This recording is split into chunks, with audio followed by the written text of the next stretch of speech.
Thanks very much for staying with us. Time now for Eye on Africa with me, Georgia Calvin-Smith. Tonight, Germany rejects calls for reparations for Namibia. Berlin's admitted to genocide in the former colony in the early 20th century, but says that an agreed sum of 1.1 billion euros in financial aid is only a voluntary payment. Also, aid group Save the Children says that minors are being used as a warfare tactic by fighters behind the Islamist insurgency in northern Mozambique. Researchers have documented dozens of cases, but fear the true number may be far greater. And we hear from the Tanzanian artist who stamped his mark in the regional press with his insight into the hottest and most controversial topics of the day. Known by his pen name Gado, Godfrey Wampemba says that he won't be erased, whatever the risks. But first, Germany said that 1.1 billion euros worth of financial aid it's agreed to give to Namibia are not reparations, but a voluntary payment. In May, Berlin recognized for the first time that between 1904 and 1908, German forces committed genocide against the Herero and Nama people in the former colony. Namibian opposition lawmakers say that the sum offered isn't enough and continue to call for explicit reparations. Sam Bradpeace tells us more. Between 1904 and 1908, tens of thousands of Herero and Nama people in Namibia were killed by the German colonial authorities. Around 80% of the Herero population were wiped out, along with more than 40% of the Nama population. Now, opposition lawmakers and some civil society groups in Namibia are angry over a settlement which was agreed upon last month by German and Namibian governments for 1.1 billion euros. They say that this agreement really sidelines the communities that were directly affected by the genocide. Instead of delivering this money in the form of aid development funding over the next 30 years, they're asking for reparations to be paid directly to the Herero and Nama populations of Namibia today.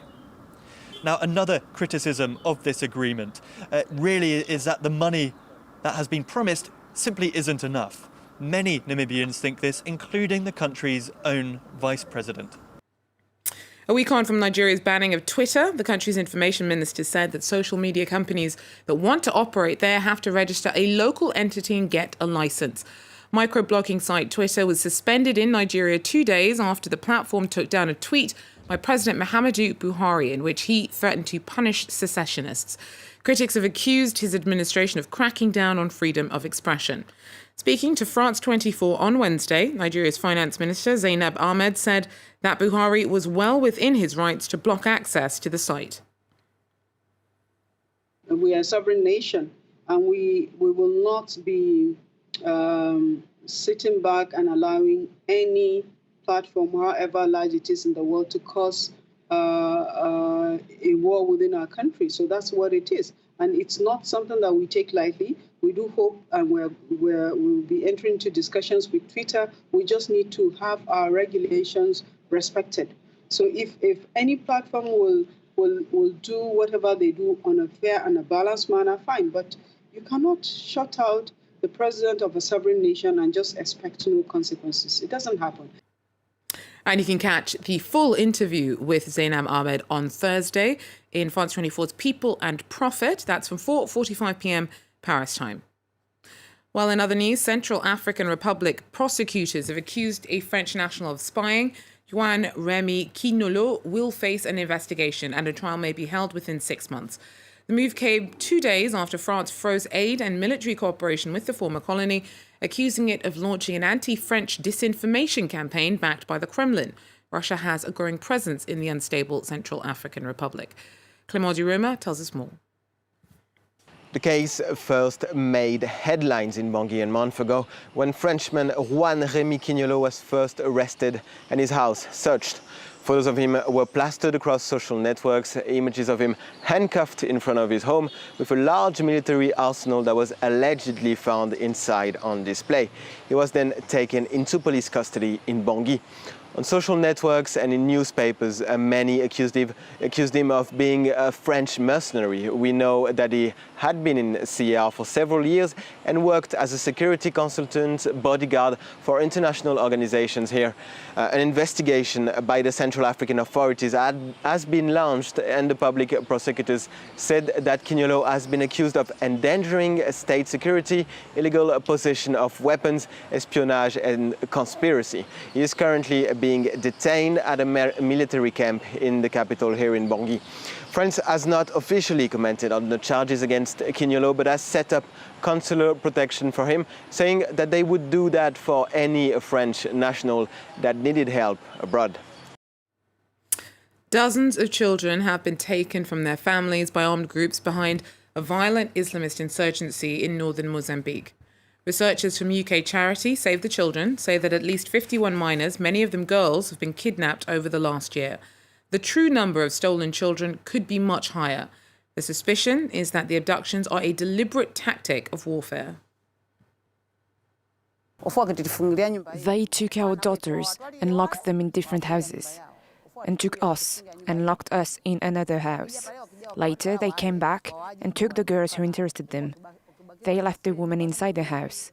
In the evening, after they had taken our daughters away, we broke out of the house. My heart feels so bad, really bad. I don't know anything about my daughter's whereabouts. I pray to God to protect her. If she can find a way, I hope she can run away and come to me. If she cannot find a way to come here, I will be very sad. I don't feel like eating anymore, and I don't sleep well.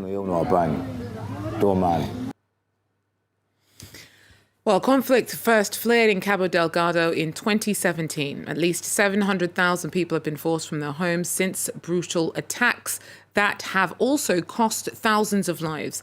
The kidnappings emerged as a pattern as Save the Children worked to try and reunite families split up as they fled violence. Earlier on, I spoke to Chance Briggs, the organisation's country director in Mozambique. Children in all conflicts are vulnerable and always suffer. These figures, as you mentioned, only reflect the reported cases, and we suspect that the true numbers is much, much higher. And I'd like to point out that the majority of the abducted children who we have documented are girls, and that there are many, many children who are still missing. And what's really chilling about this analysis is that it shows that the abduction of children has become a new and a regular tactic by these non-state armed groups that are involved in this conflict. Prior to 2020, we really had no records of intentional child killings or intentional child kidnappings by these groups, and now they're happening. So what happens to the children? Well, we're very concerned about their safety, and we're very concerned about their well-being. We believe that boys, in many cases, are being abducted to be forced into fighting with the non-state armed groups, while girls are being traded as child brides and forced to cook and clean and take care of the fighters. Save the Children is appealing really for the immediate release of all abducted children in Cabo Delgado and for their perpetrators to be held to account. All parties to this conflict must stop targeting children and ensure that kidnapped children are safely returned to their families. So we're calling on everybody to stop this war on children. And are you surprised by the extent of the problem? I mean, surely children and other vulnerable groups are always caught in the crossfire. Do most conflicts lead to abductions like this? No, they don't, and we have been surprised, and there have been large groups of children. In January of 2021, 21 people were abducted, including 6 children. In June of 2020, 10 girls were abducted just while drawing water from a well. So we're very surprised. And, you know, this constitutes one of the 6 grave violations against children in times of conflict as documented through international law, and it is against international humanitarian law. We're also very concerned about the well-being of these children, even if they are released, and the well-being of other children in this conflict. Being abducted, witnessing abductions, experiencing attacks, being forced to flee from armed groups, these are extremely traumatizing events for young children and for adolescents. We as Save the Children are providing mental health support, but we don't have enough resources to meet all of the tremendous needs on the ground, and neither do other humanitarian actors. We're asking the international community and the international donors to step up to support this the humanitarian response in Cabo Delgado so that we can help the families that have suffered from these abductions and all children out of the 700,000 people who are displaced from this conflict. Well, finally, notorious Tanzanian political cartoonist Gado is already on the lookout for material ahead of Kenya's presidential elections next year. He uses his pen to surgically dissect social and political issues. And after decades of craft, he now has a global voice. It has, though, landed him in hot water in the past, but he has no intention of erasing his impact. Our correspondents went to meet him in Kenya. Buying Kenya's main newspapers is a daily ritual for Godfrey Mwampembwa. The artist is known more widely as Gado, and he's feared by African leaders for his searing critiques. You have to be a political animal in the sense that you have to follow what is happening, not only in Kenya, you have to follow what is happening in the region and also globally. Gado's drawings tackle the troubles of local politicians as well as international news. He contributes regularly to papers like The Standard. This is the swearing in of Museveni. This piece is about the unequal vaccine distribution to Africa. In this one, he criticizes Israel's shelling of Gaza. No topic is off limits. I have carte blanche. They are obviously tough subjects. They are also sensitive subjects. You know, for example, religious issues are always very touchy. We must find a way of actually discussing difficult issues, and editorial cartoonists have that license, and that's the license that we should protect. In 2016, he was fired from his former newspaper because of his audacious tone. He's since found a new employer and continues to be inspired by current affairs. Compared to the rest of the region, the press is relatively free in Kenya. On this day, he was making fun of a unionist who just had a street named after him. The city has a lot of issues with the drainage system and all that, and I'm just proposing that why don't they build a sewage pipe and then name after the guy. In 2022, Kenya will elect its new president. Local politicians have been warned. Gado will be monitoring it closely. Well, that's it for Eye on Africa for now. Thanks for joining us, and do so again if you can. Take care.